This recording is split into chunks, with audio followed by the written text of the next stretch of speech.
بسم الله الرحمن الرحيم الحمد لله رب العالمين والصلاة والسلام على سيدنا وشفيعنا أبي القاسم محمد وآله الطيبين الطاهرين المعصومين ولعنة الله على أعدائهم أجمعين من يومنا هذا إلى يوم الدين.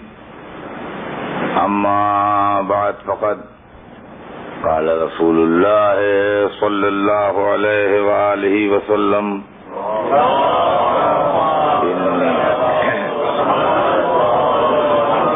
إني تارك فيكم الثقلين کتاب اللہ وعترتی اہل بیتی ما ان تمسکتم بہما لن تضلوا بعدی وانہما لن یفترقا حتی یرضا علی الحوض صلوات محمد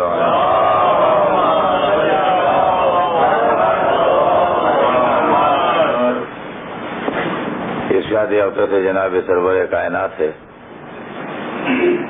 کیا ہے مسلمانوں، میں تم میں دو بڑی گراں قدر، بڑی اہم، بڑی وزنی چیزیں چھوڑ کے جا رہا ہوں. ایک اللہ کی کتاب ہے اور ایک میری عطرت ہے، میرے اہل بیت ہیں. جب تک تم ان دونوں سے متمسک رہو گے، ان کے ساتھ رہو گے، ان کا دامن ہاتھ میں رکھو گے، میرے بعد ہرگز ہرگز گمراہ نہیں ہوگے. اور یہ دونوں ایک دوسرے سے الگ نہیں ہوں گے یہاں تک کہ میرے پاس حوض کوثر پر پہنچ جائیں. عزیزان گرامی، یہ حدیث مبارک جس کی تلاوت کا میں نے شرف حاصل کیا ہے، عالم اسلام کی نہایت معتبر اور نہایت مستند حدیثوں میں اس کا شمار ہے، اور مسلمانوں کے تمام فرقے اور تمام گروہ اس حدیث کو قول رسول کی حیثیت سے تسلیم کرتے ہیں. اس حدیث شریف کی اہمیت یہ ہے کہ یہ کسی ایک وقتی مسئلے کے سلسلے میں حضور نے نہیں ارشاد فرمائی ہے، بلکہ روز رحلت سرور کائنات سے لے کے صبح قیامت تک اس حدیث کا پھیلاؤ ہے. تو پہلے تو اس کی اہمیت محسوس فرمائیں آپ کہ اس کی اہمیت کہاں سے کہاں تک ہے. جس لمحے سرور کائنات نے اس دنیا فانی سے کوچ فرمایا، اس وقت سے جو اس حدیث کی کارگزاری کا موقع شروع ہوتا ہے تو اس لمحے تک رہے گا جب یہ دنیا فنا ہو جائے گی اور قیامت آ جائے گی. اس لیے کہ حضور سرور کائنات کی رحلت کے بعد اسلام صبح قیامت تک باقی رہنے والا ہے. لہذا جب تک اسلام باقی رہے گا اس وقت تک ضرورت ہدایت باقی رہے گی.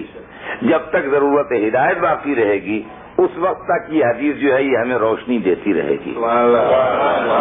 لہذا اس حدیث شریف کو ایک تو اس اعتبار سے سمجھنا چاہیے کہ یہ حدیث صبح قیامت تک کے واسطے ہے، کسی ایک دور یا کسی ایک مسئلے یا کسی ایک لمحے یا کسی ایک شخصیت کے واسطے ارشاد نہیں فرمائی گئی ہے. ایک بات. دوسری بات، حدیث کے جملوں کو پہلے اچھی طرح غور کر لیں، اس کے بعد پھر اس کے اوپر مزید گفتگو ہماری آگے بڑھے. انی تارکن، میں چھوڑ کے جا رہا ہوں. میں سے مراد ذات سرور کائنات جو فرما رہے ہیں، میں چھوڑ کے جا رہا ہوں. کس کے درمیان چھوڑ کے جا رہے ہیں اور کیا جا رہے ہیں؟ فیکم، تمہارے درمیان. یہ تم کون ہیں جن کے درمیان رسول اللہ چھوڑ کے جا رہے ہیں؟ یہ کن لوگوں سے خطاب ہے؟ تو ظاہر ہے کہ وہی لوگ جو حضور سرور کائنات کے سامنے حاضر ہوں گے، انہی سے تو حدیث کا پہلا خطاب ہوگا. یہ حدیث ہم سے بھی متعلق ہے، بے شک ہے، لیکن ہم رسول اللہ کے 1400 برس بعد پیدا ہوئے ہیں، لہذا بہت سے لوگوں سے ہوتا ہوا خطاب سلسلے وار ہم تک آیا ہے، لیکن پہلا خطاب جس وقت تھا، جس وقت آپ نے پہلی دفعہ دہان اقدس سے اس حدیث کے الفاظ ادا ہوئے ہوں گے، اس وقت جو حضرات حضور کی خدمت میں سامنے بیٹھے ہوں گے، پہلا خطاب تو انہی حضرات سے ہوگا، اور ظاہر بات ہے کہ وہ تمام کے تمام جو حضور کی خدمت میں حاضر تھے وہ صحابہ کرام تھے، وہ تمام حضرات جو اس وقت جس وقت یہ حدیث شریف دہان اقدس سے ارشاد فرمائی سرکار دو عالم نے، اس وقت جو لوگ خدمت اقدس میں حاضر تھے وہ تمام کے تمام حضرات صحابہ کرام تھے۔ تو حضور نے سب سے پہلے اس حدیث کو صحابہ کرام کی محفل میں ارشاد فرمایا کہ میں تمہارے درمیان یعنی صحابہ کرام کے درمیان دو چیزیں چھوڑ کے جا رہا ہوں، انی تارکن فیکم الثقلین، دو بڑی اہم چیزیں، بڑی وزنی چیزیں، بڑی امپارٹنٹ چیزیں، بڑی گویا خاص چیزیں جو ہیں وہ چھوڑ کے جا رہا ہوں تمہارے درمیان۔ کیا چھوڑ کے جا رہا ہوں؟ کتاب اللہ، ایک تو اللہ کی کتاب چھوڑ کے جا رہا ہوں، اور دوسری کیا چیز چھوڑ کے جا رہا ہوں؟ وہ اطرتی، اور اپنی اطرت چھوڑ کے جا رہا ہوں، جو میرے اہل بیت ہیں۔ کتاب اللہ ہے، وہ اطرتی اہل بیت کی اللہ کی کتاب چھوڑ کے جا رہا ہوں، اور اپنی اطرت چھوڑ کے جا رہا ہوں۔ اطرت کی وضاحت کی دوسرے جملے میں کہ جو میرے اہل بیت ہیں، کہ اگر لفظ اطرت کسی کی سمجھ میں نہ آئے تو اہل بیت کے ذریعے سمجھ لے کہ کیا چھوڑ رہے ہیں، کہ غور فرمائیے گا۔ دو چیزیں چھوڑ رہا ہوں، ایک اللہ کی کتاب چھوڑ رہا ہوں، اور دوسرے اپنی اطرت چھوڑ رہا ہوں، یعنی اپنے اہل بیت چھوڑ رہا ہوں۔ ما ان تمسکتم بہما، جب تک تم سب جو حاضر ہیں حضور کی خدمت میں وہ سب جب تک ان دونوں سے متمسک رہیں گے، ان کے ساتھ رہیں گے، ان کا دامن ہاتھ میں رکھیں گے، تو کیا فائدہ ہوگا؟ لن تضلوا بعدی، میرے بعد ہرگز ہرگز گمراہ نہیں ہوگے۔ کون نہیں گمراہ ہوں گے؟ 1400 برس بعد والے، ان سے تو بعد میں خطاب کیا جائے گا، نہیں ابھی ابھی کا خطاب جو ہے وہ ان لوگوں سے ہے جو سامنے بیٹھے ہیں۔ وہ یہ سن لیں کہ جب تک ان دونوں کے ساتھ رہیں گے، یہ حضرات جو سامنے تشریف فرما ہیں یہ ہرگز ہرگز گمراہ نہیں ہوں گے۔ اس کا مطلب یہ ہے کہ ان حضرات کے بھی گمراہ ہو جانے کا امکان ہے۔ دعوت بھیج دیں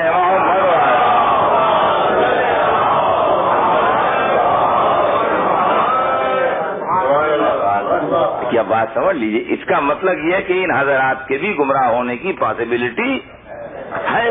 اگر ان کے گمراہ ہونے کی پاسبلٹی نہ ہوتی تو رسول یوں فرماتے کہ تمہارے گمراہ ہونے کا تو امکان نہیں ہے، مگر یہ میرا پیغام، میرا یہ میسج بعد والوں کو پہنچا دینا کہ اگر وہ ان کے دامن سے متمسک رہیں گے تو گمراہ نہیں ہوں گے، اور ان کے دامن کو چھوڑ دیں گے تو گمراہ ہو جائیں گے۔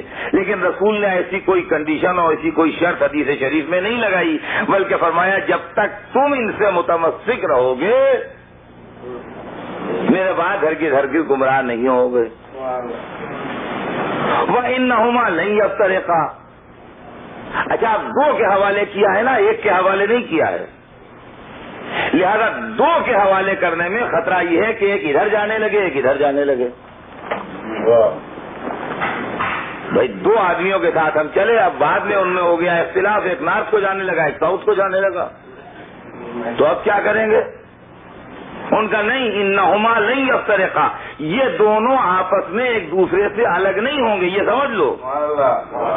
اچھا کہاں تک الگ نہیں ہوں گے؟ اس کی لمٹ بھی کوئی ہے کہ کب تک الگ نہیں ہوں گے، کہاں تک الگ نہیں ہوں گے؟ اس کی حد بھی بتا دی رسول نے، حتیٰ یردا علی الحوض، وہاں تک الگ نہیں ہوں گے کہ میرے پاس حوض کوثر پر پہنچ جائیں۔ اب اس کے اندر چند باتیں حضرات قابل غور ہیں، اور اسی سلسلے میں مجھے آج اس عشرہ مبارک کے اندر جو کچھ عرض کرنا ہے وہ اسی سلسلے میں عرض کرنا ہے۔ پہلی بات تو یہ سمجھ لیجئے کہ یہ صرف حدیث کے جملے ہیں، ابھی کچھ میں نے اپنی طرف سے شروع نہیں کیا ہے اس کی وضاحت، صرف خود حدیث کی جو متن ہے یعنی جو اوریجنل ٹیکسٹ ہے حدیث کی وہ میں نے آپ کو پڑھ کے سنائی ہے۔ اس کے اندر دو الگ الگ شخصیتیں سامنے آتی ہیں۔ ایک وہ گروہ ہے جس کی گمراہی کا امکان ہے اور رسول اس کو گمراہی سے بچانے کا نسخہ تحریر کر رہے ہیں، اور ایک وہ گروہ ہے جو گمراہی سے بچانے والا ہے اور رسول اس کی نشاندہی کر رہے ہیں کہ گمراہی سے بچائے گا کون۔ تو گمراہی سے بچانے کے لیے دو نام دیے رسول نے، ایک تو گمراہی سے بچانے والی طاقت کا نام ہے قرآن، اور دوسرے گمراہی سے بچانے والی طاقت کا نام ہے اہل بیت۔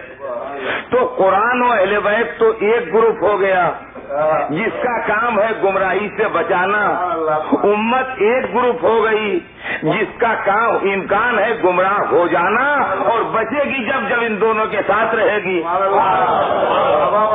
یہ بات واضح کی رہے ذہن میں کہ ایک گروہ ہے قرآن و اہل بیت کا، ماں ان تمسکتم بہما لن تضلوا بعدی، جب تک تم ان دونوں سے متمسک رہو گے میرے بعد ہرگز گمراہ نہیں ہوگے۔ تو یہ گروہ تو گمراہی سے بچانے والا ہے، جو گروہ گمراہی سے بچانے والا ہے اس کے خود گمراہ ہونے کی کوئی پاسبلٹی یا کوئی امکان نہیں ہے۔ وہ کون لوگ ہیں اسلام میں جن کی گمراہی کا امکان نہیں ہے؟ ایک تو قرآن ہے کہ قرآن کسی شکل میں گمراہ نہیں ہوگا، قرآن ہمیشہ گمراہی سے بچائے گا، اور دوسرے جو گمراہ نہیں ہوں گے وہ اہل بیت ہے، عصرت ہے کہ جن کا کام قرآن کے ساتھ رہنا ہے اور قرآن کا کام ان کے ساتھ رہنا ہے اور گمراہی سے خلق خدا کو بچانا ہے، یہ کبھی گمراہ نہیں ہوں گے۔ ان دو کے علاوہ جو امت ہے اس کی گمراہی کا امکان موجود ہے۔ کس حالت میں گمراہی کا امکان موجود ہے؟ اگر قرآن و اہل بیت کو چھوڑ دے تو اس کی گمراہی کا امکان موجود ہے، اور اگر قرآن و اہل بیت کا دامن ہاتھ میں رکھے تو اس کی گمراہی کا امکان ختم ہو جاتا ہے۔ یہ حدیث شریف اور قرآن و اہل بیت جو ہیں یہ اصل میں وراثت انبیاء ہے۔ توجہ چاہتا ہوں عزیزان گرامی، یہ وراثت انبیاء ہے۔ وراثت انبیاء کا کیا مطلب؟ حضرت آدم سے لے کے سرور کائنات تک جب ایک نبی دنیا سے گیا تو اپنے بعد میں آنے والے نبی کی خبر دے کے گیا۔ اس طریقے سے ایک نبی کے بعد جو گمراہی پھیلی دوسرے نبی نے آن کو اس کو ہدایت میں تبدیل کیا۔ سلسلہ نبوت چلتا رہا، انبیاء آتے رہے، ایک نبی کے بعد دوسرا نبی آن کے گمراہی کے اندھیرے کو روشنی ہدایت میں بدلتا گیا۔ حضرت آدم سے لے کے حضرت عیسیٰ تک جو انبیاء آئے وہ اس اعلان کے ساتھ آئے کہ ہمارے بعد فلاں نبی آ رہا ہے، ہمارے بعد فلاں نبی آ رہا ہے، ہمارے بعد فلاں نبی آ رہا ہے۔ چنانچہ جناب عیسیٰ نے آنے کے بعد یہ خبر دی کہ میرے بعد ایک نبی آئے گا جس کا نام احمد ہوگا۔ قرآن مجید نے اس کی اطلاع ہم کو دی کہ جناب عیسیٰ یہ اعلان فرما کے گئے بلند ہوئے آسمان پر کہ ہمارے بعد ایک نبی آنے والا ہے جس کا نام احمد ہے، نام تک بتا گئے۔ لیکن جب حضور سرور کائنات تشریف لائے تو اس اعلان کے ساتھ تشریف لائے کہ میرے بعد کوئی نبی نہیں آئے گا۔ تو تمام انبیاء کے اعلان میں اور حضور سرور کائنات کے اعلان میں فرق ہو گیا۔ حضرت آدم سے لے کے حضرت عیسیٰ تک پیغمبروں کا اعلان اور ہے اور سرکار دو عالم کا اعلان اور ہے۔ حضرت آدم سے لے کے حضرت عیسیٰ تک کے پیغمبروں کا یہ اعلان ہے کہ ہمارے بعد اور نبی آئے گا، اور سرور کائنات کا یہ اعلان ہے کہ ہمارے بعد کوئی نبی نہیں آئے گا۔ جو نبوت کا دعویٰ کرے اس کو جھوٹا کہنا۔ تو جب طاغوتی طاقتیں آدم سے لے کے عیسیٰ تک پیغمبر کے بعد سرگرم ہو جاتی تھیں تو کیسے مان لیں کہ سرور کائنات کے بعد طاغوتی طاقتیں سرگرم نہیں ہوں گی؟ ایک بات، یا سرور کائنات یہ اعلان فرما دیں کہ میری ہی زندگی میں شیطان کو موت آ جائے گی اور دنیا میں برائی کی طاقتیں فنا ہو جائیں گی، سب اچھا ہی اچھا رہے گا، لہذا جو جس راستے پر چلے گا آخر تک اسی راستے پر باقی رہے گا، اس کے لیے کوئی پریشانی نہیں ہوگی۔ ایسا کوئی واقعہ بھی نہیں ہوا۔ تو عزیزان گرامی جب ایسا کوئی واقعہ بھی نہیں ہوا تو اب ضرورت اس بات کی ہے کہ ہدایت کی جائے ہماری۔ ہمیں اس سے بحث نہیں ہے کہ نبی کے ذریعے ہدایت کی جائے یا کس کے ذریعے ہدایت کی جائے، ہدایت کا انتظام ہونا چاہیے. تو یہ حدیث شریف جو ہے یہ نیابت نبوت ہے، یعنی انتظام ہدایت بتایا جا رہا ہے کہ تمہاری ہدایت کا انتظام کس کے ذریعے سے ہوگا. اور وہ انتظام ہدایت یہ ہے کہ اللہ کی کتاب اور رسول کے اہل بیت یہ مل کے رسول اللہ کے چلے جانے کے بعد امت کے لیے ہدایت کا انتظام کریں گے. اور جب یہ ہدایت کا انتظام کریں گے تو وہ ہدایت کا انتظام ایسا ہوگا کہ جو ان کا دامن ہاتھ میں لے لے وہ نجات پائے گا اور گمراہ نہیں ہوگا. اور یہ کہاں تک ہدایت کا انتظام کرتے رہیں گے؟ ان کا سلسلہ ہدایت باقی رہے گا وہاں تک جب تک کہ حوض کوثر پر رسول پہنچ جائیں اور یہ امت کو لے کے حوض کوثر پہنچیں گے کہ دیکھیے یہ مال جو آپ نے ہمارے حوالے کیا تھا یہ حاضر ہے. یہ ہے معاملہ پورا یہاں سے وہاں تک.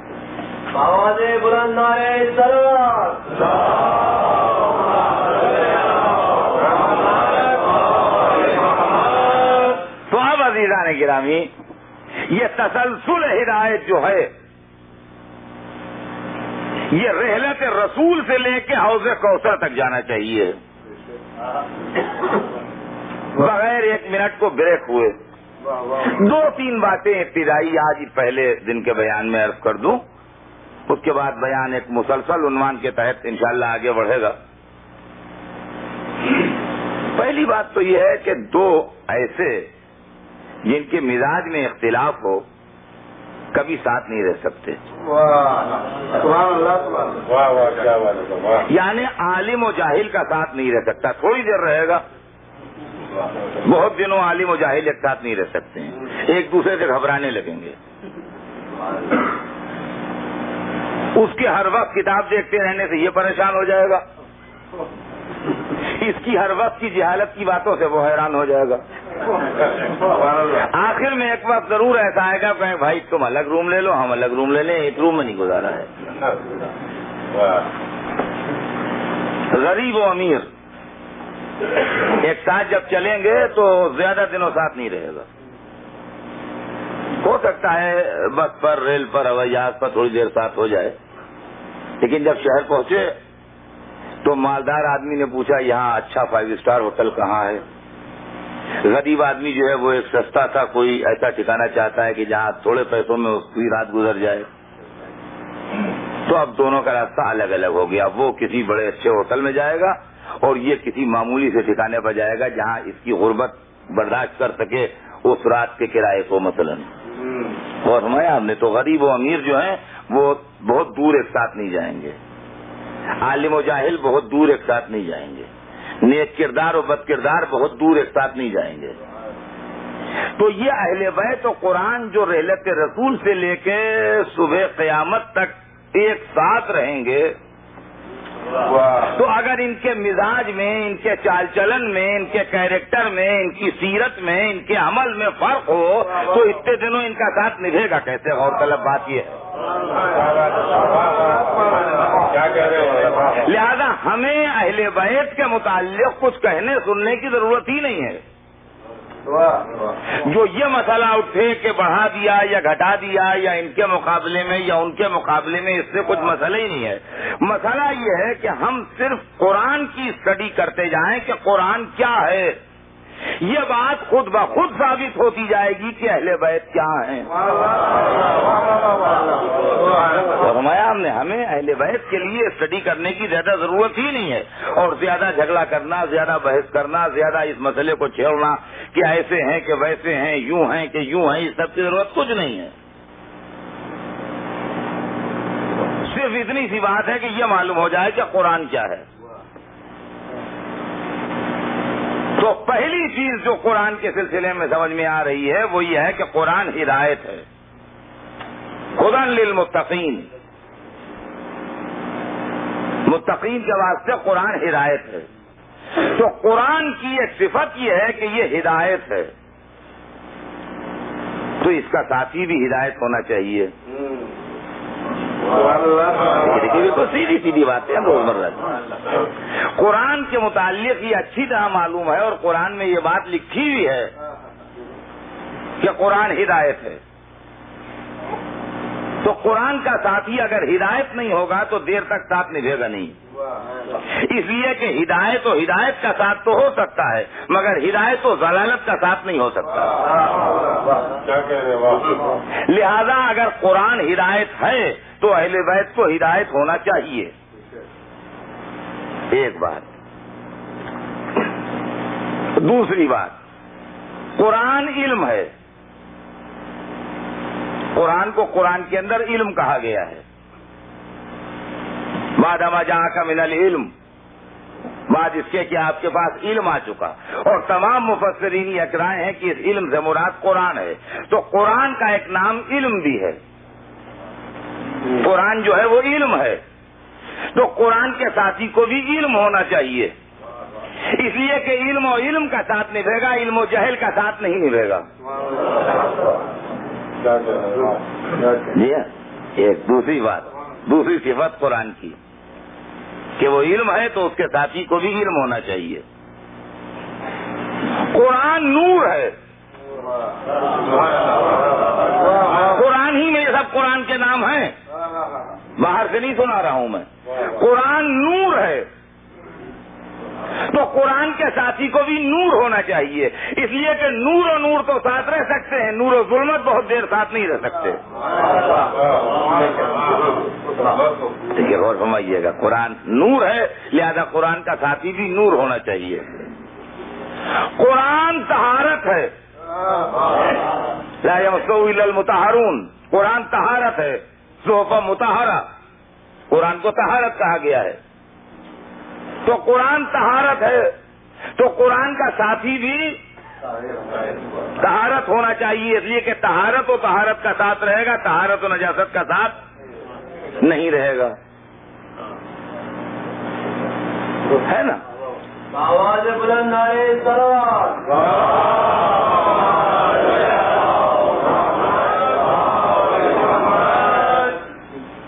تو آپ دیکھیے قرآن کی صفتیں ابھر کے سامنے آ رہی ہیں. قرآن ہدایت ہے, قرآن علم ہے, قرآن نور ہے, قرآن طہارت ہے, قرآن عام کتابوں سے الگ ایک معجزہ ہے. ان کنتم فی ریب مما نزلنا علی عبدنا فاتوا بسورۃ من مثلہ ودعوا شہداءکم من دون اللہ ان کنتم صادقین. اگر تمہیں شک ہے کہ یہ اللہ کا کلام ہے کہ نہیں ہے تو ایک سورہ اس کا جیسا بنا لاؤ اور ساری دنیا سے اپنے لوگوں کو مددگار بلا لو سوائے اللہ کے, اگر تم سچے ہو. تو معلوم ہے کہ قرآن جو ہے اس کا مثل ناممکن ہے اور وہ معجزہ ہے. تو قرآن کا ساتھی بھی اسی معیار کا ہونا چاہیے کہ جس کا مثل ناممکن ہو اور وہ معجزہ ہو. اب اگر میں تفصیل بیان کرتا چلوں تو بہت وقت گزر جائے گا, لہذا میں اسی منزل پر یہ موٹی موٹی بڑی بڑی اہم 5 صفتیں آپ کو سنا کے صرف ایک بات عرض کر دوں کہ قرآن ہدایت ہے, قرآن علم ہے, قرآن نور ہے, قرآن طہارت ہے, قرآن اعجاز ہے. تو عقل کا تقاضا یہ ہے کہ اہل بیت کو ہدایت ہونا چاہیے, اہل بیت کو نور ہونا چاہیے, اہل بیت کو علم ہونا چاہیے, اہل بیت کو طہارت ہونا چاہیے, اہل بیت کو اعجاز ہونا چاہیے. جبھی یہ دونوں مل کے ساتھ امت کی رہبری کریں گے. اب سارے جھگڑوں کے ساتھ کم از کم کوئی سنجیدہ اور پڑھا لکھا انسان اتنی بات سوچ لے کہ جب حضور سرور کائنات دنیا سے جا رہے تھے تو اپنی امت کے مقدر کو, اپنے ماننے والوں کے فیوچر کو, اپنے کلمہ گویوں کے نصیب کو اور مسلمانوں کے مستقبل کو علم کے, نور کے, طہارت کے, ہدایت کے, اعجاز کے حوالے کر کے جا رہے تھے. کتنا اچھا تھا وہ رسول کہ جو دنیا سے جاتے وقت اپنے ماننے والوں کو علم و نور و ہدایت و طہارت و اعجاز کے حوالے کر کے گیا تھا. جب علم کی رہبری ہوتی, جب نور کی رہبری ہوتی, جب ہدایت کی رہبری ہوتی, جب طہارت کی رہبری ہوتی، جب معجز نمائی کی رہبری ہوتی تو ملت کہاں پہنچتی؟ امت نے بدنصیبی سے اقتدار کی ہوس میں اس رہبری کو چھوڑ دیا. جب چھوڑ دیا تو جب علم چھوڑا تو جہالت ملی، جب نور چھوڑا تو ظلمت ملی، جب ہدایت چھوڑی تو ضلالت ملی، جب طہارت چھوڑی تو نجاست ملی، جب اعجاز چھوڑا تو دنیا کی زندگی ملی. تو جب رہبری ویسے کے بدلے ایسی ہو جائے اور مسلمان زوال پذیر ہو تو شکوہ کسی کا نہ کیجیے، اپنے مقدر پر روئیے. صلوات بھیجیں محمد.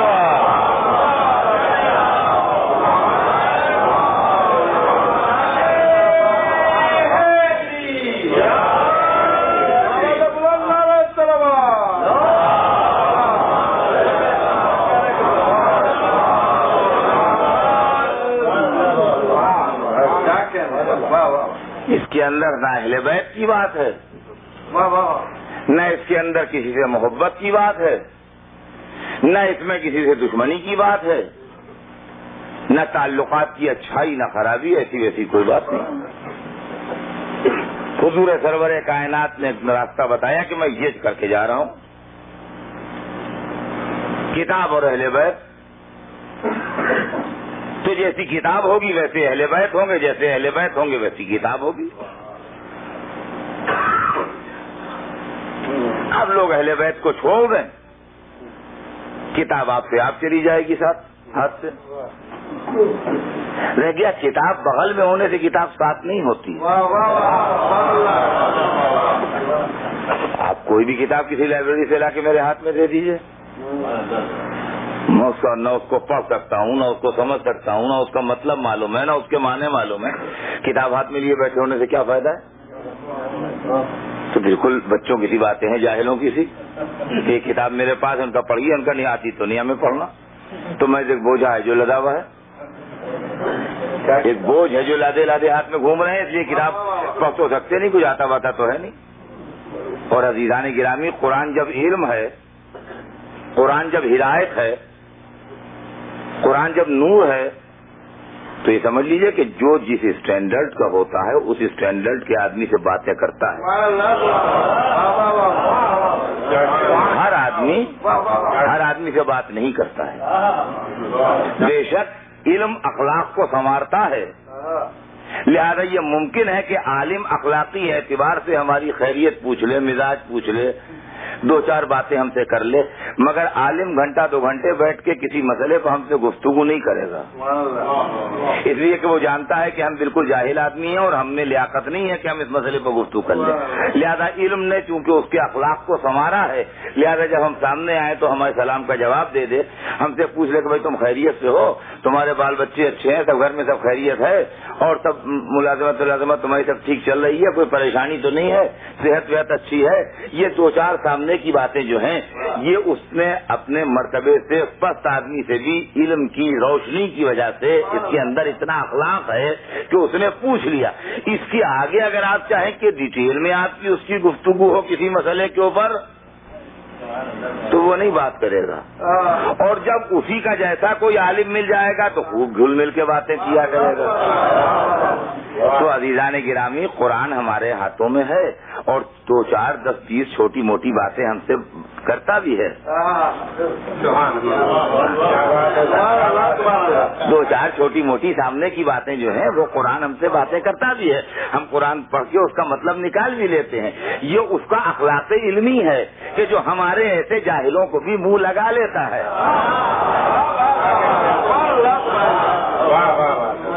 لیکن اگر آپ یہ چاہیں کہ قرآن بڑی تفصیل کے ساتھ ڈیٹیل میں آپ سے باتیں کیا کرے تو قرآن آپ اس لائق ہی نہیں ہیں، ہم اس لائق ہی نہیں ہیں. قرآن اپنا وقت کاہے کو ضائع کرے جاہلوں سے بات کر کے. لیکن جب قرآن ہی کے معیار کا کوئی پڑھا لکھا سامنے آ جاتا ہے تو پھر اس کا دل کھلتا ہے اور پھر وہ کھل کے اطمینان سے باتیں کرتا ہے. تو عزیزان گرامی، قرآن نے اہل بیت سے باتیں کی ہیں اور مسلمان حیرت سے دیکھتے رہے کہ یہ کیا باتیں ہوئیں، لیکن چونکہ وہ علمی باتیں تھیں لہذا سمجھ میں نہیں آئیں لوگوں کو. اور میات میں وہ علمی باتیں تھیں لہذا سمجھ میں نہیں آئیں لوگوں کے. بڑا مشہور قصہ ہے، ہزاروں لاکھوں دفعہ کا آپ کا سنا ہوا، یہ میں اشارے کے لیے سنا دوں کہ وہ واقعہ یاد ہے نا آپ کو کہ وہ دو عورتیں لوٹی ہوئی آئی تھیں اور ایک بیٹی تھی ایک بیٹا تھا اور دونوں کہہ رہی تھیں کہ بیٹا ہمارا ہے. تو سب کے سب حیران بیٹھے رہ گئے. تو مولا علی بلائے گئے تو انہوں نے پہلے سمجھایا عورتوں کو کہ دیکھو جس کا بیٹا ہے وہ اپنا بیٹا لے لو، یہ گڑبڑ نہ کرے. مگر وہ سمجھنے والی کہاں تھی، وہ تو جھگڑا کرنے والی تھی. تو وہ جھگڑا کرتی رہی. تو پھر مولا نے کہا کہ ان کو اندر بھیج دو عورتوں میں. وہ عورتوں میں چلی گئیں. کہا یا علی اب کیسے فیصلہ ہوگا؟ کہا بھی ہوتا ہے فیصلہ، ذرا ایک دو شیشیاں منگا لو برابر کی ہم وزن ہو. خیر وہ دو شیشیاں آ گئیں. کہا احتیاطاً تول بھی لو. خیر وہ دونوں تول لی گئیں. ترازو آ گیا، وہ برابر کی نکلی، یا جتنا جس میں وزن کم ہو اس میں لگا دیا گیا وہ اتنا وزن جو بھی ہوا. اور اس کے بعد وہ اندر بھیج دی گئی. کہا اب ان سے دونوں سے کہو کہ بچوں کی جو غذا ہے وہ ان میں بھر دیں اس کو، اور جس کا ہو اس کا نام کا پرچہ اس میں لگا دے. چنانچہ وہ اندر سے وہ شیشیاں آ گئیں اور وہ نام کے پرچے بھی آ گئے لگے ہوئے ان شیشیوں پہ چپکے ہوئے. تو کہا ان کو تول لو. برابر کی شیشیاں تھیں، بالکل دونوں بھری ہوئی تھیں. تو اب لوگوں کی سمجھ میں آیا کہ اب وزن بھی برابر ہوگا. مگر جیسے ہی وہ ترازو پہ آئیں ایک کا وزن ہلکا ہو گیا تھا، ایک کا وزن بھاری تھا. کہا بس دیکھ لو یہ بھاری وزن کے آگے کون سا نام لکھا ہے؟ کہا فلاں کا نام لکھا ہے. کا لڑکا اس کو دے دو. وہ ہلکے وزن کے آگے نام جس کے لکھا ہو اس کو لڑکی دے دو. تو اور ان دونوں عورتوں نے اقرار کیا کہ ہاں یہ فیصلہ صحیح ہوا. مجبور ہوئی وہ اقرار کرنے پر. تو اب جب وہ مجبور ہوئی اور اپنے اپنے بچے کو لے کے چلی گئیں تو وہ تو مسئلہ طے ہو گیا. لیکن یہاں دوسرا مسئلہ پیدا ہو گیا.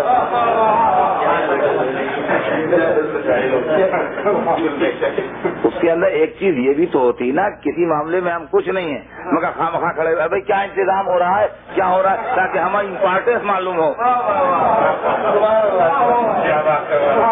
ایک گروہ ایسا ہوتا ہے کہ کسی معاملے میں نہیں، لینے میں نہیں، دینے میں نہیں، کچھ مدد کرنے میں نہیں، کوئی چندہ لانے میں نہیں، کوئی محنت اٹھانے میں نہیں، کسی کام میں نہیں ہے. مگر جب جناب وہاں حصہ بٹنے لگا، ابھی دیکھو سب ٹھیک ہے، جو کسی کو ایسا نہ ہو نہ ملنے پائے، ہاں کوئی رہنے ہونے چھوٹے نہ پائے، تاکہ معلوم ہے انتظام میں ان کا بھی بڑا شیئر.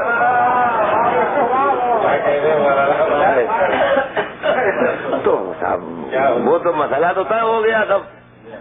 لیکن اب جو لوگ یہاں بیٹھے ہوئے تھے ان کو بھی تو کچھ موضوع چاہیے.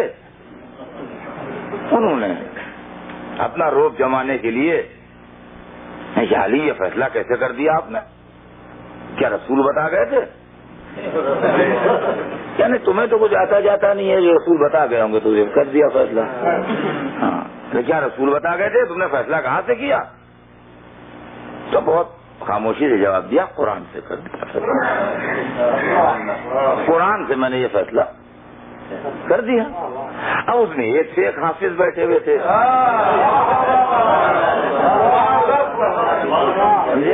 مضبوط ایک ایک آیت یاد نے اب سب رٹے ہوئے. اب جب فرمایا کہ قرآن سے کیا تو اب قرآن میں وہ ترازو اور شیشیوں والی آیتیں ڈھونڈنے لگے.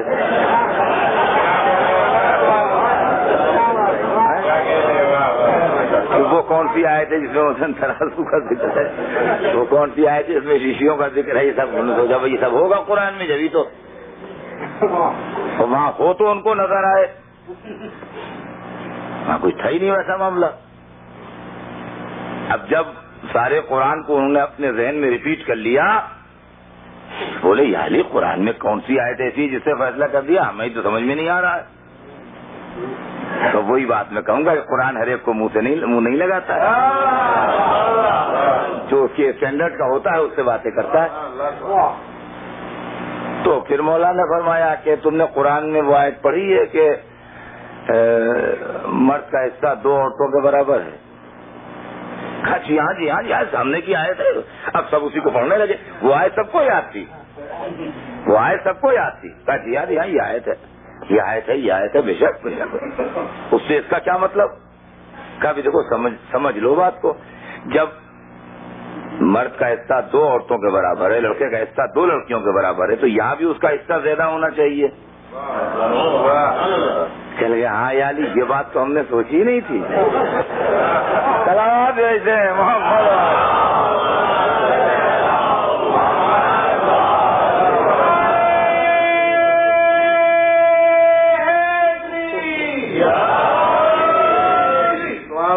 یہی فرق ہے علی اور غیر علی میں کہ نقطے کی بات یہ سوچ ہی نہیں پاتے, جانے کیا چکر. کہنے لگے علی ہاں یہ بات تو ہم نے سوچی نہیں تھی. کہا بھائی یہی ہے. تو دیکھیے اس سے ایک بات کا اندازہ ہوا, یعنی واقعہ اس لیے میں نے نہیں سنا ہے کہ واقعہ آپ کا سنا ہوا نہیں تھا, میں نے کہا ہزاروں دفعہ کا سنا ہوا واقعہ ہے, لیکن اس سے اس بات کا اندازہ ہوا کہ قرآن سے مطلب نکال لینا ہر ایک کے بس کی بات نہیں ہے. قرآن سے مطلب نکال لینا اور قرآن کو سمجھ لینا یہ ہر ایک کے بس کی بات نہیں ہے. یہ وہی سمجھے گا جو اس کے اندر اترا ہوا ہے اور اس کی روح کو جانتا ہے. توجہ چاہتا ہوں عزیزان گرامی. اب جو لوگ ہم سے برابر یہ پوچھا کرتے ہیں کہ صاحب یہ چیز قرآن میں کہاں ہے, قرآن میں کہاں ہے, قرآن میں کہاں ہے, تو قرآن میں ہے سب کچھ.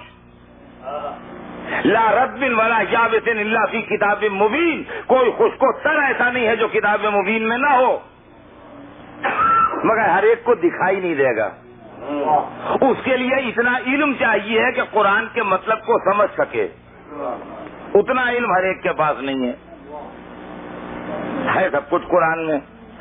اب یہ اکثر و بیشتر جب محرم آتا ہے تو یہ سمجھیے کہ ان ٹھکانوں کا ہوتا ہو یا نہ ہوتا ہو, لیکن سب کانٹیننٹ میں جو لوگ رہتے ہیں ان کی جان ریخ میں ہوتی ہے.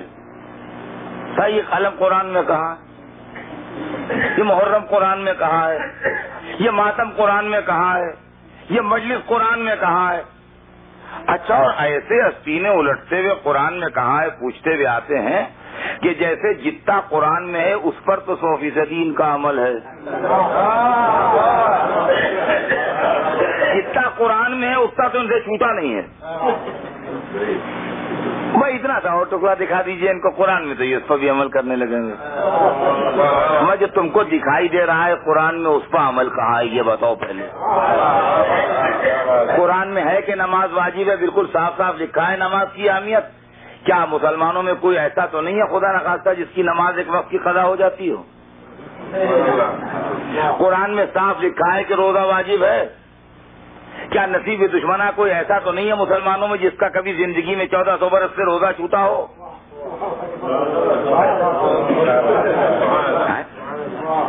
ارے کوئی ایسا تو نہیں ہے. قرآن میں صاف لکھا ہوا ہے کہ جھوٹ حرام ہے اور جھوٹوں پر خدا کی لعنت. کیا آپ کو اپنی زندگی میں کوئی مسلمان تو اب تک نہیں ملا جو کبھی جھوٹ بولا ہو؟ قرآن میں صاف لکھا ہوا ہے کہ غیبت حرام ہے. کیا خدا نخواستہ کسی مسلمان کی زبان سے کبھی غیبت سننے کا اتفاق تو نہیں ہوا؟ کہہ رہے ہیں کیسی باتیں کر رہے ہیں سردار صاحب, بولی بولی باتیں.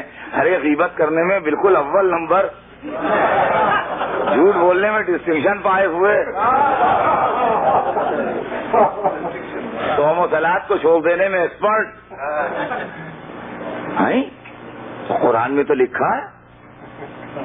تو اب صاف صاف قرآن میں لکھا ہے نہیں مانتے تو یہ ہم کیسے مان لیں کہ یہ لکھا ہوتا تو یہ مان لیتے. سلامات بھیج دیں محمد.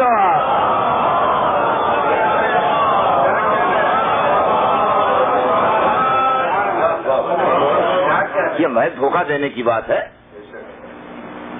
یہ میں دھوکہ دینے کی بات ہے. یہ صاحب قرآن میں کہاں لکھا ہے؟ قرآن میں لکھا ہو تو ہم مان لیں. قرآن میں سب لکھا ہے.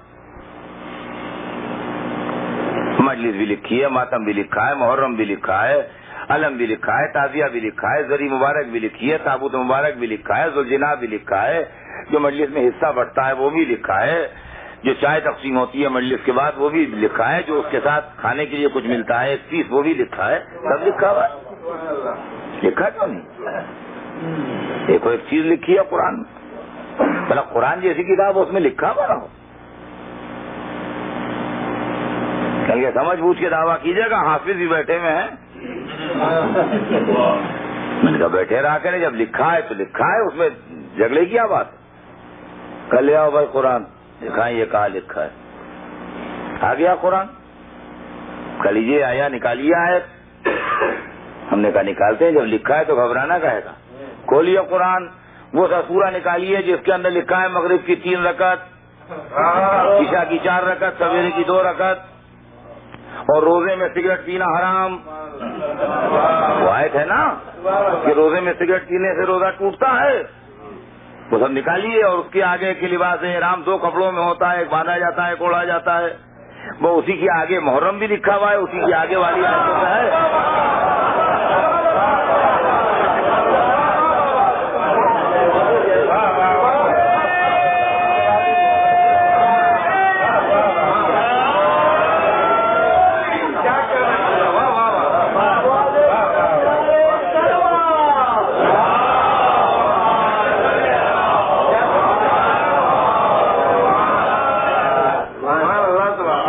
آگے لکھا ہے علم، تازیہ، دلدل، جنا، حصہ، سب لکھا ہوا۔ پڑھیے وہ سب پورا پڑھیے۔ نہیں یاد کیا حافظ جی آپ نے وہ سورہ؟ کیا بات آپ کیا کہہ رہے ہیں؟ ایسا تو کوئی آیت قرآن میں نہیں ہے جس میں لکھا ہو مغرب کی 3 رکعت اور عشاء کی 4 رکعت، تو پہلے مسجد میں کیوں نہیں لڑے؟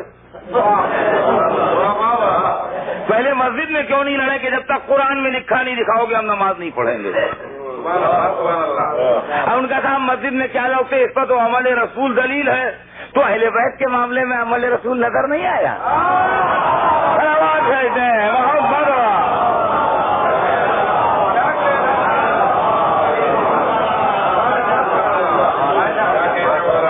مسجد میں عمل رسول نظر آیا مغرب کی 3 اور عشاء کی 4 میں، اور ممبر پر دوش پر لے کے حسین کو جگہ اور مرکب جو بنے وہ نظر نہیں آیا۔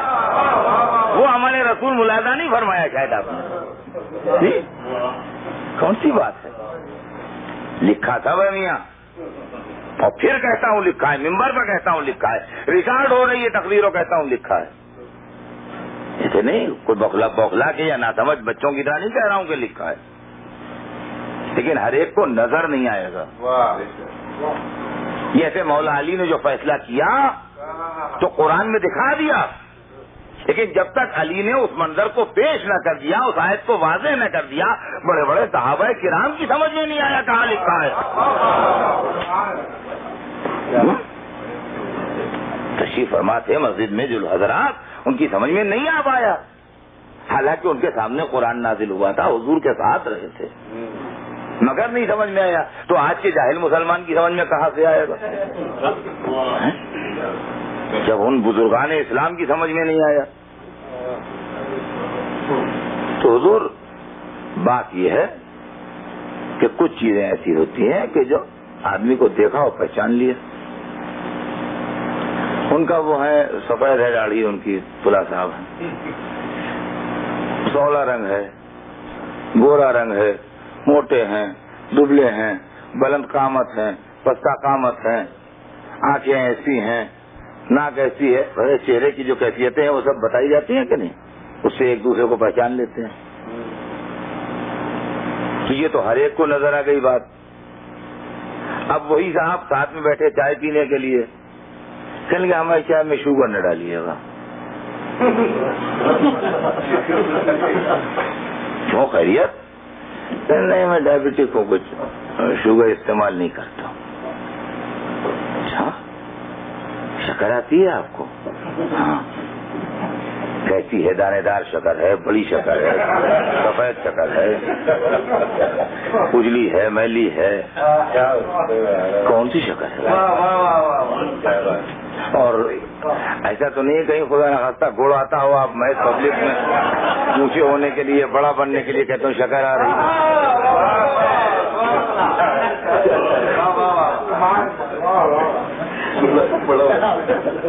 ہاں گڑ آ رہا ہے کہنے شکر آ رہی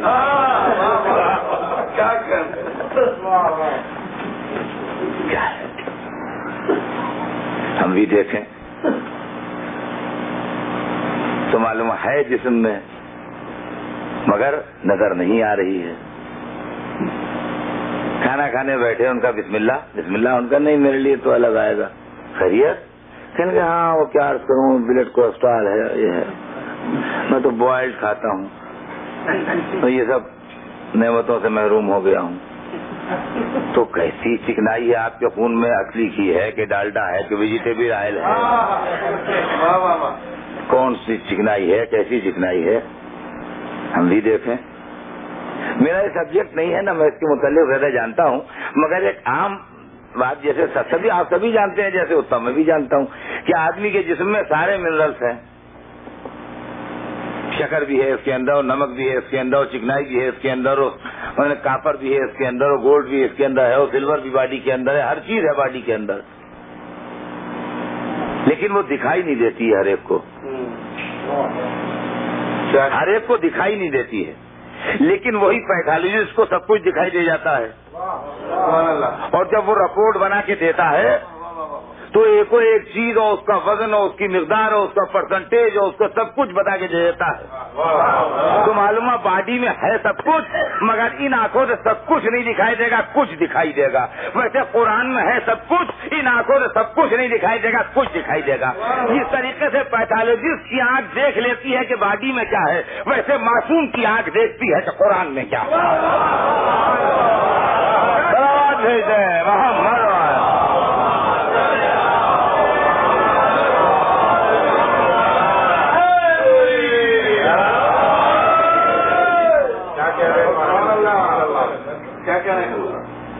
اور عزیزان گرامی یہ بھی سن لیجئے کہ ڈاکٹر نے ایک اتنی لمبی فہرست بنا کی تھی ٹیسٹنگ کی کہ یہ ٹیسٹ کرا کے لائیے. تو 10-12 معاملے تھے جو ٹیسٹ ہونا تھے. تو ہم سمجھے کہ ہمارا تو جسم کا سارا خون ہی نکل جائے گا. مگر جب ڈرتے ڈرتے وہاں گئے پیتھالوجسٹ کے پاس تو اس نے ایک ڈراپ بلڈ لے کے سب کچھ ٹیسٹ کر کے دے دیا. ان کا باڈی میں اتنا بلڈ ہے، اتنے سے بلڈ میں تمہیں اتنا سب کچھ مل کیسے جائے گا؟ کہا بس ایک قطرے میں ہمیں سب کچھ دکھائی دے جائے گا کیا ہے. ہم ایک قطرے میں پیتھالوجسٹ پوری باڈی دیکھ لے اور ایک نقطے میں امام پورا قرآن نہ دیکھے.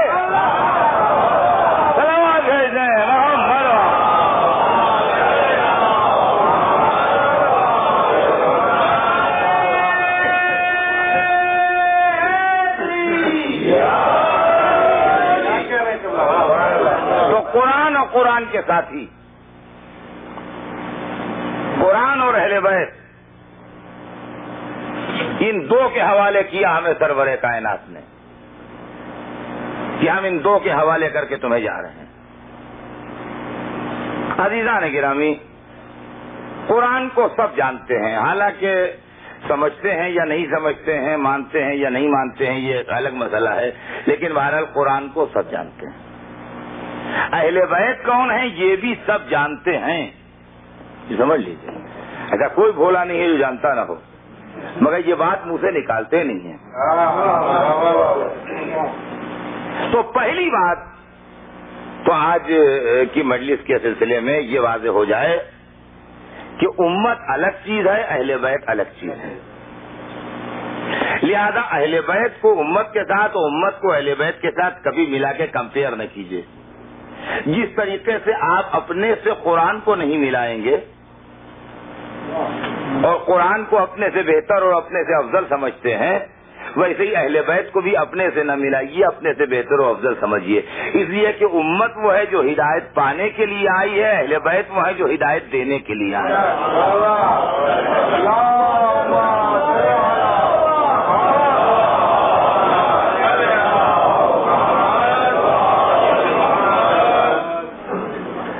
اب ایک دوسرا مسئلہ جو مجھے آپ کی خدمت میں ان مجالس میں عرض کرنا ہے، اس کی وضاحت کر دوں کہ وہ کیا ہے.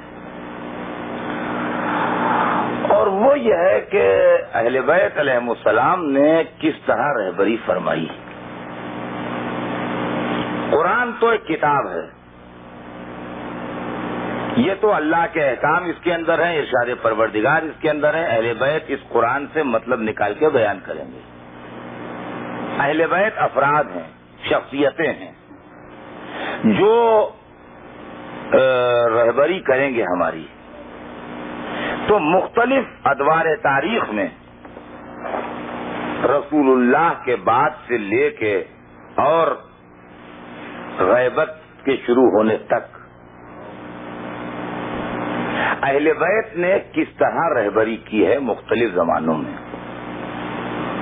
میں یہ چاہتا ہوں کہ یہ چیز آپ کے سامنے ظاہر وضاحت سے تو نہیں بیان ہو پائے گی، اس لیے کہ اس مختصر سے اشرے کے وقت میں اتنا ٹائم نہیں ہے کہ اتنے بڑے سبجیکٹ کو وضاحت سے بیان کیا جائے، لیکن مختصر ہی صحیح، اس لیے کہ ہمارے پاس، ہمارے بچوں اور نوجوانوں کے پاس صرف ایک بات معلوم ہے، اور وہ یہ معلوم ہے کہ ہمارے مولا بہت اچھے تھے، بہت عمدہ تھے، بہت عالم تھے، نورانی تھے، روحانی تھے، پاک و پاکیزہ تھے، اور ان پر دنیا والوں نے بہت ظلم کیے، بہت زیادتیاں کی. ظلم کرنے والے بڑے خراب لوگ تھے جنہوں نے ان کے اوپر ظلم کیے.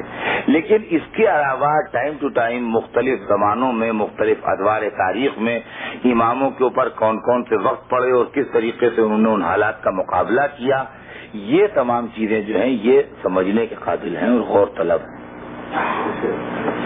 پھر اس کے اندر اگر ہم کچھ جانتے بھی ہیں تھوڑا سا تو مولا علی کے متعلق یا امام حسین کے متعلق. اس کے علاوہ جو ائمہ اطہار ہیں ان کے دو ایک معجزات یا دو ایک واقعات، اس کے علاوہ اور ہمارے معلومات جو ہیں وہ بڑی حد تک ہمارے نوجوانوں اور بچوں کے معلومات، بزرگوں کے تو ہیں ماشاءاللہ، لیکن نوجوانوں اور بچوں کے معلومات کسی حد تک اتنے نہیں ہیں جتنے علماء نے اہل بیت کے ہونا چاہیے ہیں. پھر اس کے علاوہ کسی موقع کی نزاکت کو سمجھتے ہوئے اس کی اہمیت بڑھتی یا گھٹتی ہے. مثلا یہ کہ میں مجلس میں آیا اور میں نے مجلس پڑھی، یا آپ نے سنا کہ وہاں سینٹر پہ آئے ادھر صاحب اور انہوں نے اپنے حسب وعدہ آن کے مجلس پڑھی، ان کا بہت اچھا کام کیا اور بالکل ٹھیک ہے، انہوں نے وعدہ کیا تھا تو آنا چاہیے تھا، اور اگر آئے وعدے پر تو اچھا کیا اور پڑھی مجلس. لیکن اگر ان پورے حالات کا بھی تجزیہ کر کے آپ کے سامنے رکھا جائے کہ ایک گروہ جو تھا وہ ان کو روک رہا تھا اور ایک گروہ جو تھا وہ ان کے قتل کی سازش کیے ہوئے تھا اور جان کی دھمکی دے رہا تھا، اور موسم بھی بڑا سخت تھا اور برفباری بھی بہت تیز تھی، اور مثلا یہ بھی مشکل تھی اور وہ بھی مشکل تھی، اور اس پورے حالات کے پیش نظر میرا آنا یہاں مجلس پڑھنے کے لیے، تو اس کی اہمیت آپ کی نظر میں بڑھ جائے گی. ایک تو یہ ہے کہ نارمل حالات سے آئے مجلس پڑھی چلے گئے، اور ایک یہ کہ ایب نارمل حالات تھے مگر اس کے بعد بھی اپنا وعدہ وفا کیا اور پہنچے. تو ائمہ اطہار علیہ السلام کے واقعات تو ہم پڑھ لیتے ہیں، لیکن وہ واقعات کس زمانے میں ہوئے، کن حالات میں ہوئے، کون سا موقع تھا، کون سی حکومت تھی، کون سی سلطنت تھی، اس زمانے میں کون سی طاقتوں کی کون کون سی رشدوانیاں چل رہی تھیں جن کو کنٹرول کیا اماموں نے اپنے حکمت عملی سے، یہ تمام چیزیں جو ہیں یہ ڈسکس ہونا چاہیے ہیں اور ان کے اوپر گفتگو ہونا چاہیے. چنانچہ اہل بیت کی رہبری کے ذیل میں جو میں نے حدیث شریف شروع کی کہ امت جب تک ان کے دامن سے متمسک رہے گی اس وقت تک گمراہ نہیں ہوگی، اہل بیت علیہ السلام کی رہبری کے سلسلے میں کچھ مجھے آپ کی خدمت میں باتیں عرض کرنا ہے، اور وہ انشاءاللہ میں اس عشرہ مجالس میں اگر حیات رہی تو میں آپ کی خدمت میں عرض کروں گا کہ وہ کون کون سے حالات تھے اماموں کے زمانے میں جن حالات میں گھر کے اور جن مشکلات کا سامنا کر کے بھی انہوں نے دین کی رہبری کی اور دین کی کشتی کو پار لگایا. اور ہمارے آپ نے یہ ایک عنوان ہے جس کو میں نے چاہا کہ میں آپ کی خدمت میں یہاں پر واضح کر دوں، اور پھر اسی عنوان کے تحت جو کچھ مجھے عرض کرنا ہے وہ آپ کی خدمت میں عرض کروں. تو اس سلسلے میں ظاہر ہے کہ آج تو وقت تمام ہو گیا، آج تو مجھے کچھ آپ کی خدمت میں عرض نہیں کرنا ہے. اس سلسلے میں صرف ایک بات عرض کر دوں کہ قرآن بھی عام کتابوں سے الگ کتاب ہے، لیکن عام کتابوں کی شکل میں ہم کو دکھائی دیتا ہے، اور اہل بیت بھی عام انسانوں سے الگ ہٹ کے انسان ہیں، لیکن عام انسانوں کی شکل میں ہم کو دکھائی دیتے ہیں. اب میں اپنے مضمون کے سلسلے میں 2-3 منٹ کے اندر بیان کر کے وقت تمام ہو رہا ہے، مصائب پڑھ دوں. لیکن پہلی بات تو یہ ہے کہ دیکھیے اللہ کی پالیسی پہلے سمجھ لیجئے گا کیا ہے. اللہ کی پالیسی دین کے سلسلے میں یہ ہے کہ اللہ نے انسان کو آزاد قرار دیا ہے اور کائنات عالم کے جتنے مخلوق ہیں سب قیدی ہیں. قیدی کا کیا مطلب ہے؟ قیدی یوں ہے کہ ہر مخلوق کا کردار و عمل معین ہے. چاند کس دن نکلے گا، کس دن مکمل ہو جائے گا، کس دن غائب ہو جائے گا. آج کون سی تاریخ ہے جولائی کی؟ سن رائز کئے بجے ہے، سن سیٹ کئے بجے ہے، سب معلوم ہے. ہائی ٹائٹ کس وقت ہے، لو ٹائٹ کس وقت ہے، معلوم ہے. آم کا درخت بوئیے گا تو آم نکلے گا، املی کا درخت بوئیے گا تو املی نکلے گی. شیر کس نیچر کا جانور ہے معلوم ہے. مثلا کبوتر کس نیچر کا جانور ہے معلوم ہے. سمندر کیا چیز ہے، اس سے کیا ایڈوانٹیجز ہیں، کیا ڈس ایڈوانٹیجز ہیں، کہاں پر خطرناک ہو جائے گا، کہاں پر آپ کو فائدہ پہنچائے گا معلوم ہے. پہاڑ جو ہے وہ کیا چیز ہے، اس سے فائدے کیا ہیں، نقصان کیا ہیں معلوم ہے. گیہوں کی زمانے میں بویا جاتا ہے، کب کاٹا جاتا ہے، دھان کب بویا جاتا ہے، کب کاٹا جاتا ہے، سب معلوم ہے آدمی کو کیا. اور لاکھوں برس سے اسی طرح سے چلا آ رہا ہے سب حساب کتاب. جس کے دروازے پر آم کا درخت لگا ہے اس میں آم ہی نکلیں گے، چاہے وہ عبادت کرے اللہ کی جب بھی آم نکلیں گے، چاہے وہ منکر خدا ہو جائے تب بھی آم نکلیں گے. سمجھے آپ؟ کون سا مہینہ گرمیوں کا ہے، کون سا سردیوں کا ہے معلوم ہے. جون جولائی میں کون سا موسم رہتا ہے اور دسمبر جنوری میں کون سا موسم رہتا ہے معلوم ہے. غور فرمایا آپ نے. لیکن انسان کے لیے کچھ نہیں معلوم ہے، کب جون ہے کب جنوری پتہ نہیں.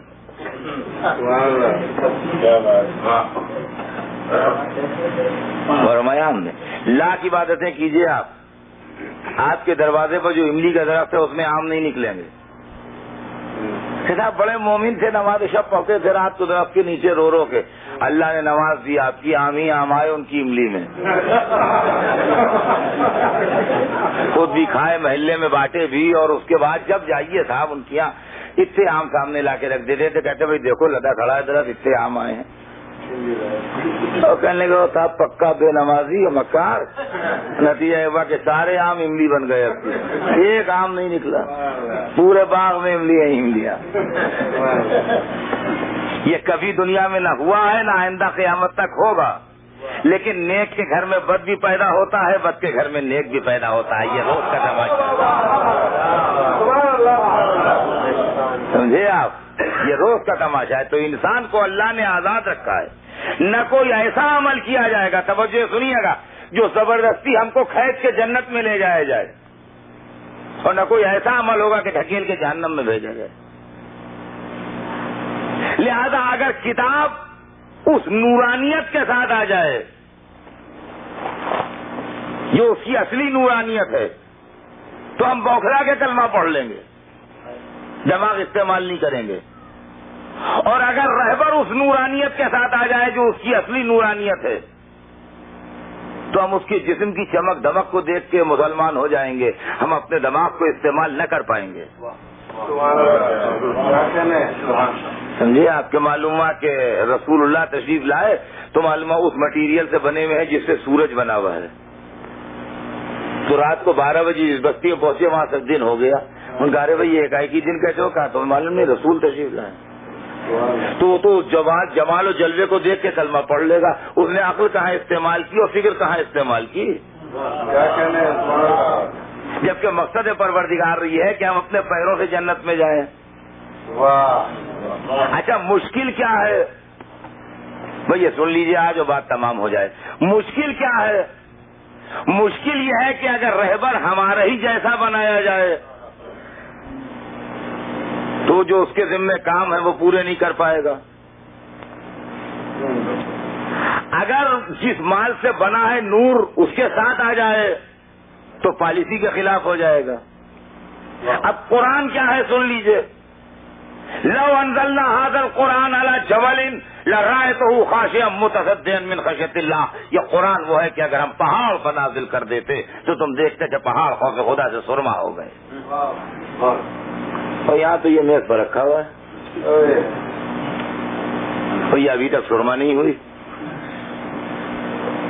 تو ہم نے ایک مولانا سے کہا کہ مولانا وہ والا قرآن دکھائیے کہیں جو پہاڑ پر اترے تو پہاڑ سرما ہو جائے. کہنے کہ وہ والا کا کیا مطلب ہے, یہی قرآن ہے. تو میں نے کہا یہ تو میز پر رکھا ہے پرانی سی, وہ نہیں ٹوٹتی. تو ان کا آپ سمجھے نہیں, وہ قرآن کا مفہوم نوری و علمی ہے کہ جو اگر پہاڑ پائے تو پہاڑ سرما ہو جائے. لیکن اگر آپ کے پاس اسی جلالت کے ساتھ قرآن آ جاتا تو جو ہمالیہ کو سرما کرتے, ہم کیا مال ہیں اس کے سامنے. بھائی ہمالیہ جہاں پر سرما ہو جاتا ہو جس اسٹیج پر, مرزا محمد اطہر کیا حقیقت رکھتے ہیں, اس کا تو سرما مل جائے گا, یہاں سرما بھی نہ ملے گا. اب بتائیے, یہاں سرمے کا بھی سوال نہیں کچھ. تو قرآن کوئی ملک الموت تھوڑی ہے جو ہم کو فنا کرنے آیا ہے. قرآن اس لیے آیا ہے کہ ہم اس کو پڑھیں, اس سے نور حاصل کریں, اس سے ہدایت حاصل کریں, اس سے سبق لیں. تو ایک طرف وہ علمی اور نوری مفہوم ہے جس کا تحمل دنیا کو نہیں, اور دوسری طرف ہمیں فائدہ بھی پہنچانا ہے. تو کیا کیا جائے؟ لہذا یہ پالیسی اختیار کی گئی کہ اس کو الفاظ کا پیکر دیا گیا, زبان کا قالب دیا گیا, کاغذ کا پیرہن دیا گیا, اور اس نوری شے کو بشکل کتاب ہمارے درمیان بھیجا گیا. تو دیکھنے میں وہ کتاب ہے, حقیقت میں نور ہے. ویسے ہی اہل بیت ہیں کہ اگر اس تابش انوار کے ساتھ آ جاتے تو اس دنیا کو تحمل کہاں ہوتا. لہذا انسانی قالب میں بھیجا گیا. دیکھنے میں انسان ہے, حقیقت میں نور ہے. اور ہمارا آپ نے دیکھنے میں انسان ہے, حقیقت میں نور ہے. قرآن دیکھنے میں کتاب ہے, حقیقت میں نور ہے. لہذا یہ جب ہمارے گھروں میں ہے تو وہ شکل کتاب ہے, اور جب اس کی حقیقت کی تلاش ہو تو وہ شکل نور ہے. ویسے ہی آل محمد ہیں, جب ہم ان کی محفل میں حاضر ہیں, جب ہم ان سے مصافحہ کر رہے ہیں, جب ہم ان سے اکتساب فیض کر رہے ہیں تو وہ بشکل بشر ہیں. اور جب ان کی حقیقت دیکھی جائے تو وہ نور ہے. وہ یہی معاملہ تھا میاں کہ ایک دفعہ رسول اللہ کی محفل میں بیٹھے ہوئے تھے, مولا علی بھی تھے, رسول اللہ بھی تھے, اور وہ جن کا ایمان سب سے زیادہ بلند تھا, 10 درجوں پر جن کا ایمان تھا, حضرت سلمان, وہ بھی بیٹھے ہوئے تھے. اور کھجوریں کھائی جا رہی تھیں. وہ ایک آدھ گٹھلی کہیں گھوم گئی.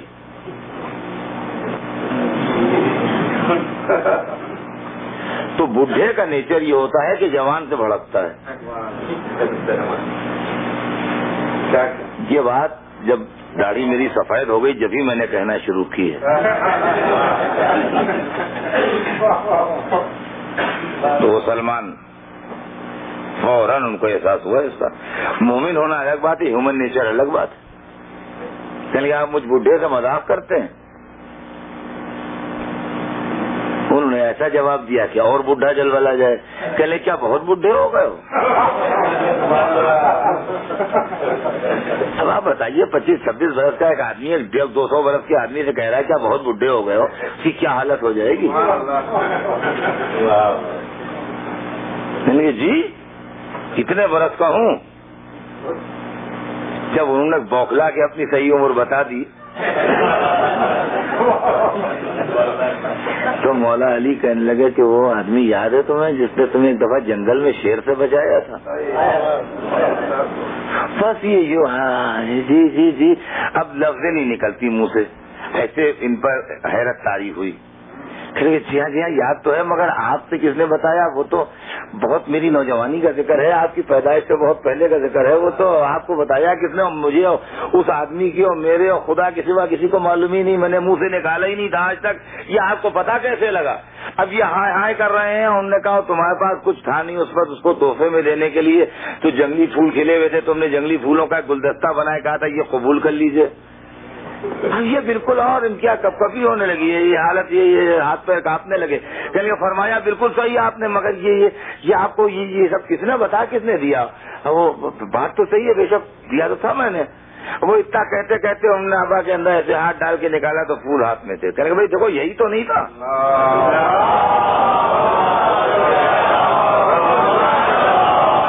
اور پھول ویسے ہی کھلے ہوئے تھے، تازہ تھے بالکل۔ وہ تو جس کے ہاتھ میں پھول نہ کملائے، کیا اس کے باغ کا پھول کملا جائے گا؟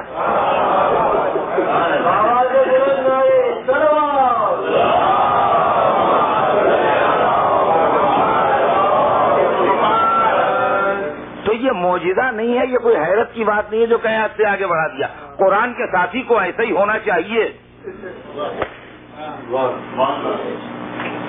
قرآن کے ساتھی کو ایسا ہی ہونا چاہیے، اس لیے کہ قرآن ہمارے سامنے آیا ہے 1400 برس پہلے، لیکن قرآن نے کہا کیا کام انجام دیے گزشتہ انبیاء کے زمانے میں، وہ آپ قرآن کی ہسٹری پڑھیے تو آپ کو معلوم ہوگا کہ وہ جس نے تخت بلقیس اشارے پر منگوا لیا تھا، اس کو ایک آیت تھی قرآن کی اس کے پاس جس کی وجہ سے یہ طاقتیں تھیں۔ 6666 آیتوں میں سے ایک آیت تھی جس میں یہ طاقت پیدا ہو گئی تھی، اس میں کہ تخت بلقیس اشارے منگوا لیا وسیع سلیمان۔ اور وہ جو دربار مصر میں بک رہے تھے انہوں نے ایک آیت لکھ کے رکھ دی تھی، جو ان کا پلہ بھاری ہو گیا وہ ہلکا ہو گیا۔ تو قرآن پہلے بھی تھا، ایسا نہیں ہے کہ قرآن کی عمر 1400 برس ہے، ہمارے درمیان 1400 برس سے ہے، ویسے وجود علی پہلے بھی تھا، ہم نے 1400 برس سے جانا ہے۔ اور میں قرآن کے ساتھی تو جب وہ بوکھلانے لگے ہفتے سے معلوم ہوا کہ اب یہ ڈوبے جا رہے ہیں تو سہارا بھی تو دینا ہے۔ کیا سلمان گھبراؤ نہیں، ہر نبی کی مدد میں نے خفیہ طریقے سے کی ہے، محمد کی مدد کے لیے اعلان آیا۔ حضور تو یہ ہے قرآن اور ان کے ساتھی، اب انشاءاللہ بات کل آگے بڑھے گی۔ آج تو صرف اتنا کہ قرآن نہایت مظلوم کتاب ہے اور اہل بیت نہایت مظلوم کردار ہے۔ قرآن کو بھی آگ میں جلایا گیا، اہل بیت کے گھروں میں بھی آگ لگائی گئی، قرآن بھی تیروں سے چھلنی ہوا، اہل بیت کے جسم بھی تیروں سے چھلنی کیے گئے، قرآن کو بھی لوگوں نے چھوڑ دیا۔ سرور کائنات قیامت کے دن فریاد کریں گے، یا رب انہ قومی اتخذ ھذا القرآن مہجورا، پالنے والے فریاد، میری قوم نے قرآن کو چھوڑ دیا تھا۔ اور اہل بیت کے لیے بھی فریاد ہوگی، فاطمہ زہرا قیامت کے دن آئیں گی، عرش الہی کے نیچے کھڑے ہو کے فریاد کریں گی، پالنے والے میرے بچے پر بڑے ظلم ہو رہے، پالنے والے فریاد کرنے آئی ہوں، تیرے بندوں نے، تیرے نبی کی امت نے میرے حسین کو مار ڈالا۔ عزیزان گرامی، قرآن کے ساتھ بھی مظالم ہوئے، اہل بیت کے ساتھ بھی مظالم ہوئے، قرآن کے ساتھ بھی دنیا نے انصاف نہ کیا، اہل بیت کے ساتھ بھی انصاف نہ کیا، مگر ہاں قرآن ایک کتاب ہے، اس پر تیر مارے گئے، بے شک یہ اس کے احترام کے خلاف عمل تھا، لیکن ننھے سے بچے کی گردن پر تیر مار دیا، یہ کس قدر انسانیت سوز بات ہے، خدا کی قسم۔ اللہ اللہ، کربلا میں کیا کیا ہوا آل محمد کے ساتھ، صبح سے شام تک حسین لاشیں اٹھاتے رہے، صبح سے شام تک میتیں لاتے رہے، ایک غم ہو تو بتایا جائے۔ عزیزان گرامی، جب انسان کی فکر سوچتی ہے تو تصور میں آتا ہے کہ اللہ اللہ، آل محمد کے ساتھ کیا کیا نہیں ہوا۔ اور بس ایک چیز بیان کر کے مجلس کو تمام کیے جاتا ہوں عزیزان گرامی، اور وہ ایک ایسی چیز ہے کہ جس کی طرف میر انیس نے متوجہ کیا، اور میر انیس ہی کے جیسے لوگ ایسے باریک نقطوں کی طرف متوجہ کر بھی سکتے ہیں، ہر ایک کے بس میں بھی نہیں ہے۔ اس لیے کہ بڑا شاعر جو ہوتا ہے اس کی روح اتنی لطیف ہوتی ہے کہ وہ انسانی جذبات کا جو احساس رکھتا ہے وہی چیز اس کو بڑا شاعر بناتی ہے۔ میر صاحب نے ایک عجیب و غریب بات نظم کی ہے، اور وہ یہ ہے کہ حسین کے ہزاروں لاکھوں مصائب میں ایک مصیبت یہ بھی ہے کہ حسین کو کسی نے تعزیت نہیں دی. دیکھیے تعزیت دینے سے مردہ زندہ نہیں ہو جاتا ہے, لیکن تعزیت دینے سے دل کو تسلی ہو جاتی ہے, اور تعزیت دینے آنے والوں کی وجہ سے دل کو تھوڑا سکون ملتا ہے. یعنی ایسا محسوس ہوتا ہے جیسے راہ غم میں ہم اکیلے نہیں ہیں بلکہ کچھ اور لوگ بھی ہمارے ساتھ چل رہے ہیں.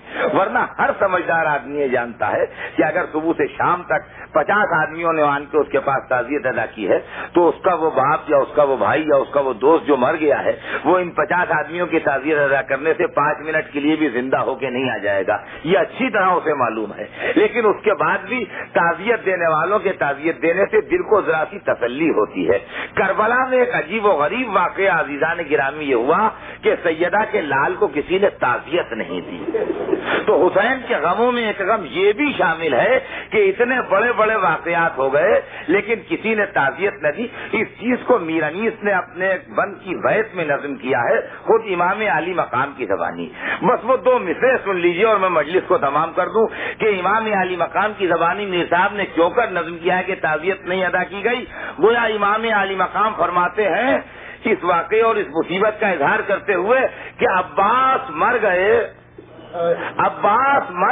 علی اکبر جدا ہوا. عباس مر گئے علی اکبر جدا ہوا, ہم سے کسی نے یہ بھی نہ پوچھا کہ کیا ہوا. جس کا جوان بیٹا مر گیا ہو, جس کا برابر کا بھائی نہر سے پلٹ کے نہ آیا ہو, اس کو کسی نے تعزیت بھی نہ دی. حسین وقت آخر آواز دے رہے تھے, این این ولدی علی اکبر, بیٹا علی اکبر کہاں ہو, این این اخی عباس, اے میرے بھائی عباس کہاں چلے گئے. حسین پکار رہا.